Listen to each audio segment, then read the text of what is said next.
Okay, my friends, here it is. In this video, I'm going to discuss a topic and a question that I'm getting a lot from you guys, and that is going to be in regards to the chemtrails.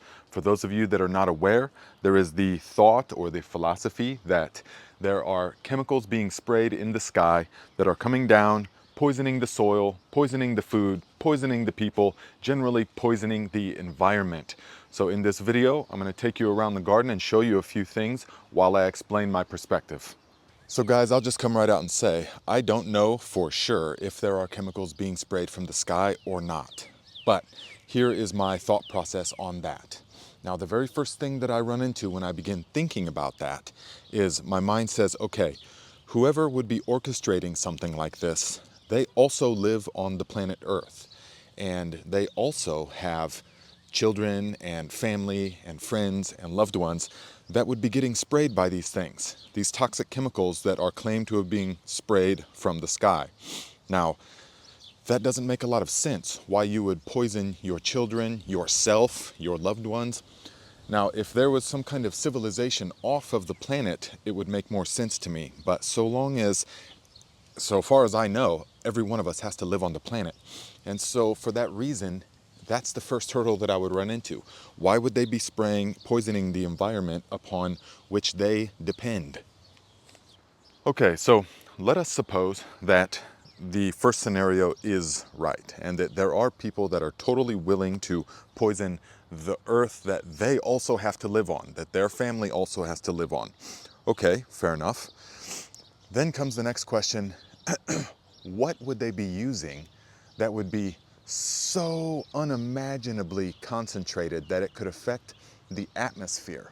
So in my travels, which I've traveled extensively, as many of you know, I realized just a taste of how truly vast the earth is.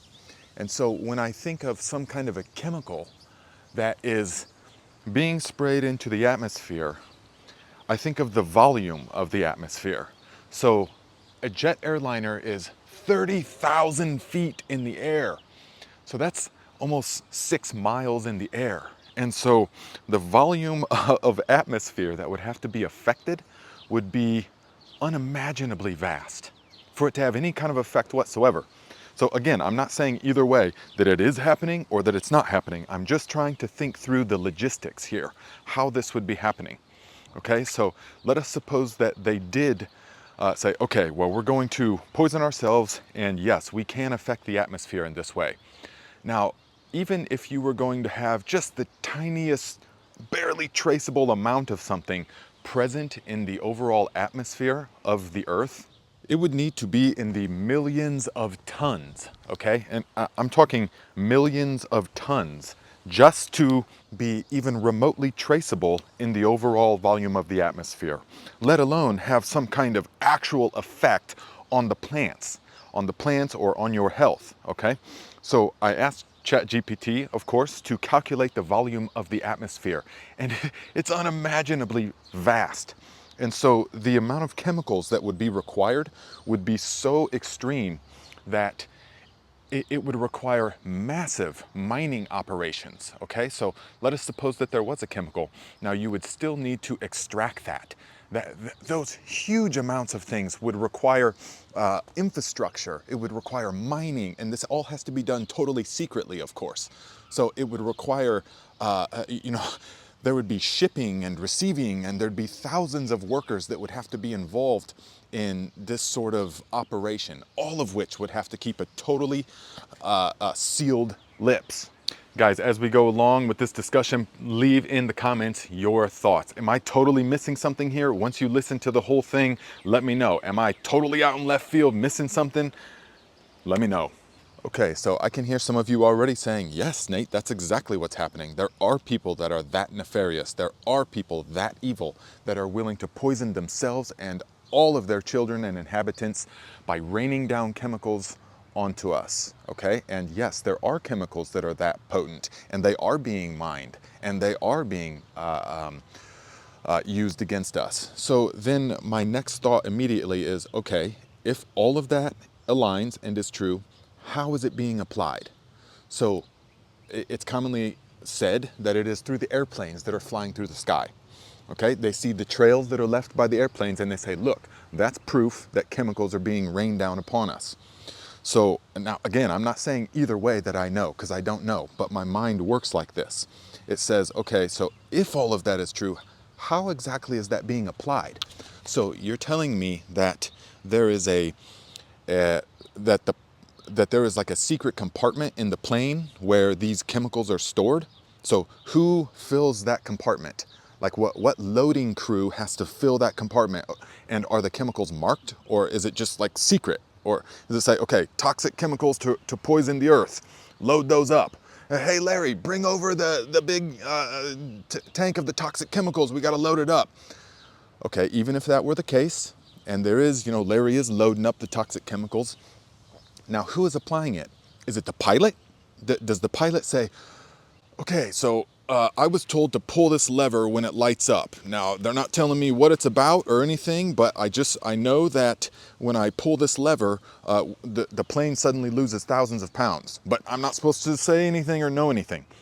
That just doesn't check out to me. That's just not how, pilots are some of the sharpest people around. And they would not be okay with that because, of course, they also have children. They also have families. They also have a life here. And so I just don't see how it's being applied. Now, I can hear some of you saying, well, the pilots don't know about it, okay? It's in the jet fuel or it's in something already, which, okay, I could accept that, but it still brings the question to mind. Who is building these applicators? Who in the Boeing factory is building the secret compartment to store all the super secret liquid that, these guys all still have families as well. These guys also still all live on the earth. So it just doesn't make any sense to me how or why this would be happening.